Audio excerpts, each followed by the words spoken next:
I'm Asif Vuiya, and I'm representing National Citizens Party from Bangladesh.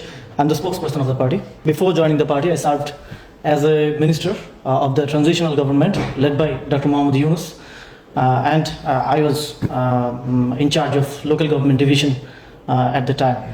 So today our discussion is based on building inclusive and sustainable cities in Asia-Pacific region, and I'll discuss about rebuilding democracy after authoritarianism in Bangladesh, a long authoritarianism. So how was the process? What is the experience of Bangladesh improving, developing our human rights situation, and where we are standing now?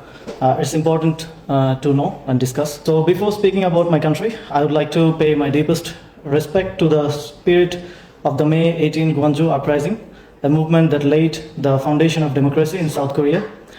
As I walked through the May 18 archives and the National Cemetery during the Human Rights Tour organized by this forum, I felt an overwhelming sense of familiarity. It reminded me deeply of our own July uprising of 2024 in Bangladesh, a mass uprising in which around 1,400 people lost their lives, demanding dignity, justice, and democratic rights. On the 5th of August 2024, Sheikh Hasina fled the country in the face of that resistance, and we formed a transitional government under Nobel Peace Laureate Professor Mahmud.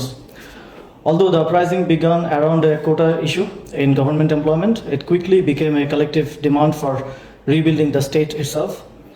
People wanted institutions they could trust, people wanted justice, people wanted democracy, and genuinely belonged to citizens. As a transitional government, we moved immediately on several fronts. On accountability and human rights, we initiated legal process regarding the killings during the uprising, established a fact-finding commission on enforced disappearance, which revealed that more than 4,000 people had been victims over the years, and signed the International Convention for the protection of all persons from enforced disappearance.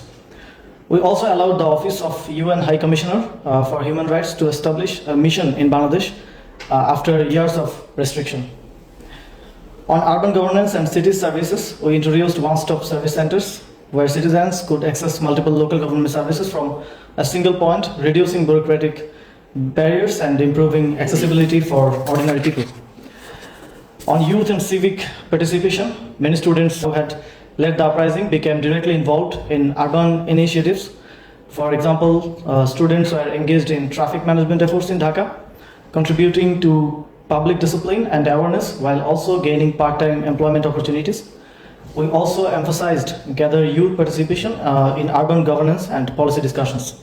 On inclusion and dignity for marginalized communities, housing initiatives were introduced for waste collectors and sanitation workers whose contribution to city life is often invisible. Efforts are also made to strengthen urban healthcare centers and improve access to basic health services for people in densely populated communities.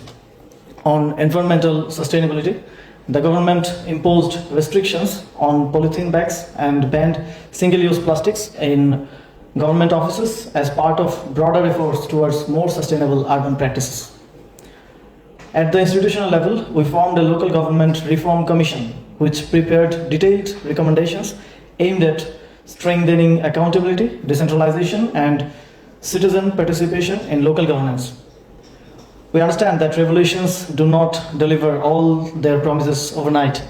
Building a democracy is a continuous journey, but something irreversible has already happened in Bangladesh.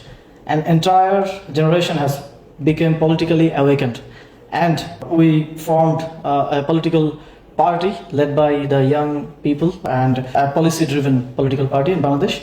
In that journey, we seek solidarity from democracy-loving people and institutions around the world, from UNESCO to civil society networks to cities like Gwangju that carry the living memory of democratic resistance. When ordinary people unite for dignity and justice, even the strongest authoritarian structures can fall. So the story of Gwangju proved that, and the story of Bangladesh is now trying to prove it too. Thank you very much.